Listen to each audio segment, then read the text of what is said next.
Fala comigo, seres das trevas, Teacher Marcelo na área, passando aqui para deixar toda aquela energia que você merece, que você respeita, pessoal. Na aulinha de hoje, iremos falar a respeito de deslocamento de equilíbrio químico, pensando no princípio de Le Chatelier.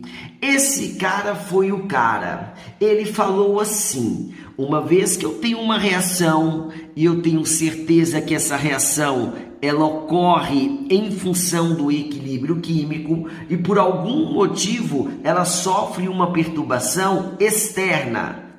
Essa reação, ela evidentemente, após essa perturbação, ela sai do equilíbrio químico e ela vai se organizar novamente para atingir esse equilíbrio químico com o menor tempo possível.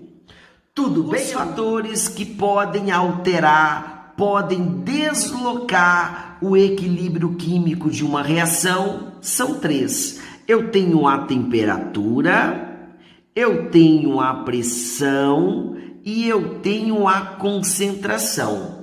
Tudo bem? Esses conceitos são estritamente experimentais. O cara vai lá no laboratório, ele faz o teste, aí ele conta um segredinho pro teacher e o teacher passa para vocês. Então, quando eu me refiro à temperatura, é muito simples. Eu vou pensar em uma reação endotérmica e uma reação exotérmica. Lembrando que a reação endotérmica, o ΔH é maior que zero, ele é positivo. E a reação exotérmica, o ΔH é menor que zero, ele é negativo, aluninhos. Então eu vou pensar assim, sempre quando eu me refiro à temperatura e de repente eu penso em um processo endotérmico e eu aumento essa temperatura de uma reação endotérmica, aluninhos. Olha o que o teacher escreveu. O equilíbrio desloca para o produto. Então, se a reação é endotérmica e você, por algum motivo, aumenta a temperatura, esse equilíbrio desloca para o produto.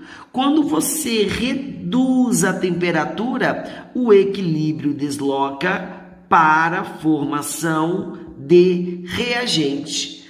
Tudo bem?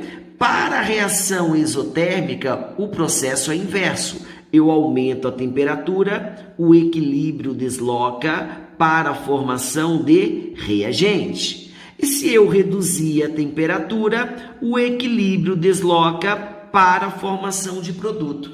Preste muita atenção nesse exemplo do teacher. Eu coloquei aqui uma reação de dimerização do tetróxido de nitrogênio. Olha o valor do ΔH, aluninhos.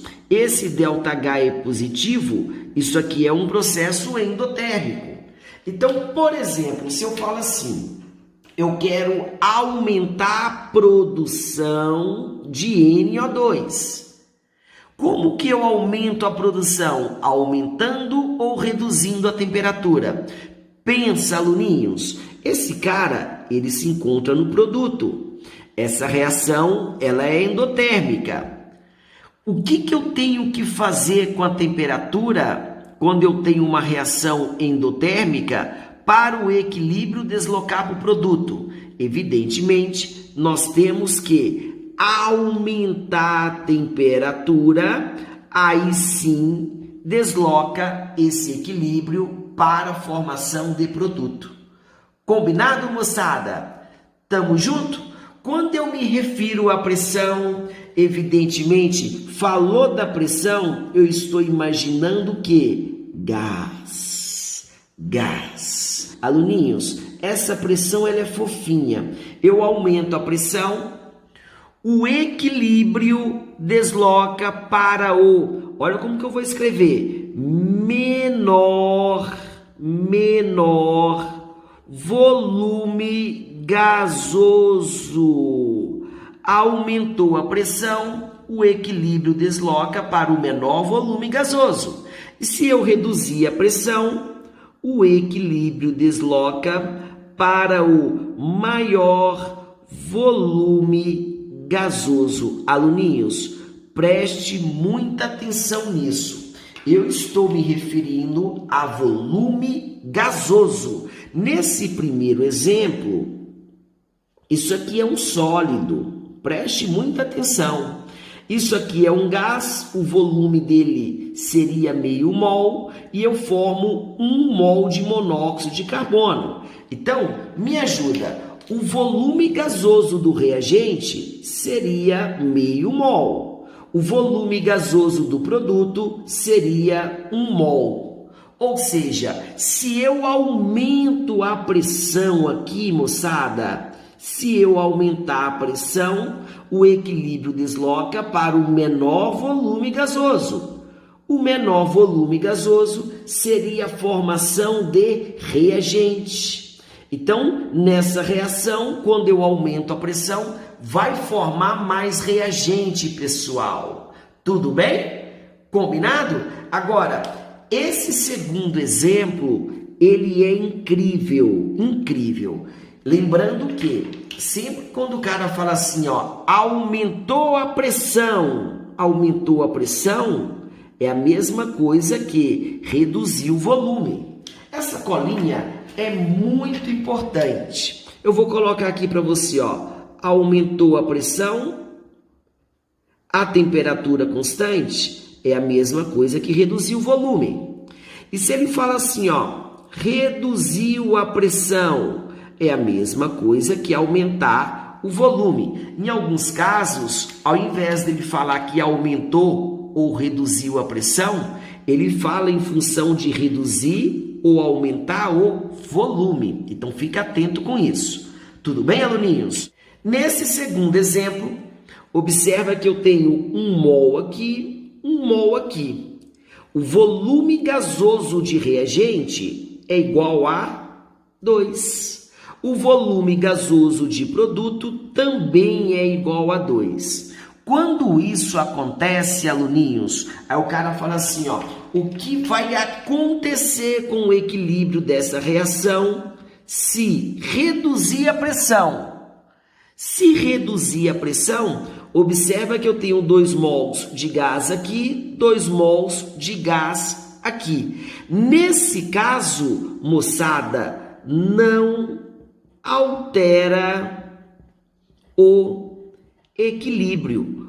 Por que não altera o equilíbrio, teacher? Porque os volumes gasosos são iguais. Muita atenção com isso. Pode crer? Na última situação, eu vou pensar na concentração. Então tá bom. O teacher é seu amigo, eu coloquei uma diquinha aqui para vocês, ó. Uma vez que eu aumento a concentração de reagente, o equilíbrio desloca para o produto. E se eu reduzir a concentração de reagente, o equilíbrio desloca para o reagente. Observa, aluninhos, se eu aumento um lado, o equilíbrio desloca para o outro. E se eu reduzir um lado, ele desloca para o lado que sofreu essa perca. Tudo bem? Aumentou o produto, o danadão desloca lá para a formação de reagente. E reduziu o produto, o equilíbrio desloca para a formação de produto. Belezinha, moçada? Tudo bem. Nesse primeiro exemplo, eu vou colocar assim, ó. O que vai acontecer com o equilíbrio quando eu estou reduzindo a quantidade de H2? Aluninhos, preste atenção. Esse H2, ele se encontra no reagente. Se a gente reduz essa quantidade aqui, pessoal, se a gente reduz essa quantidade aqui, você concorda comigo que eu estou reduzindo reagente? Ou seja, se eu reduzir a concentração de reagente, o equilíbrio desloca para a formação de reagente. Então eu vou escrever assim, ó, o equilíbrio desloca para o reagente. Aluninhos, uma vez que esse equilíbrio desloca para o reagente, você concorda comigo que aumenta a quantidade de N2 e reduz a quantidade de amônia? Então, reduzindo a concentração de H2, eu vou aumentar a concentração de N2 e eu estou reduzindo a concentração de amônia. Moçada, até aí tudo bem? Preste muita atenção nesses exemplos. Agora, teacher, o que acontece com o equilíbrio se, por algum motivo, a gente reduzir a concentração de amônia? Eu estou reduzindo o produto. O equilíbrio desloca para formar o quê? O produto, aluninhos. Tudo bem? Ele deslocando para o produto vai reduzir a concentração de N2, vai reduzir a concentração de H2. Um detalhe muito importante. Na aula passada, o teacher falou para vocês que o único fator que altera o Kc, aluninhos, seria a temperatura. É comum ele associar assim, ó, tipo, se eu aumentar a concentração de reagente, o que acontece com Kc? A resposta é nada. Se você aumenta a concentração de reagente, a reação sai do equilíbrio e quando esse equilíbrio ele é atingido posteriormente, ele vai ter o mesmo valor unitário do Kc. Ele vai ter o mesmo valor unitário do Kp. Tudo bem, meus amores? Cuidado com isso. Lindos, lindas, eu coloquei um exemplo que ocorre no sangue. A gente exala, a gente expira CO2 em meio aquoso, ocorre no sangue essa reação em equilíbrio. Isso aqui, toda vez que você vê cargas positivas e negativas, eu estou me referindo a um equilíbrio iônico. Tudo bem, pessoal? O teacher vai comentar um pouquinho com vocês a respeito do efeito do íon comum e do íon não comum. Olha como é simples. Eu tenho essa reação, aí eu pergunto assim para vocês, o que acontece com esse equilíbrio quando eu adiciono HCl?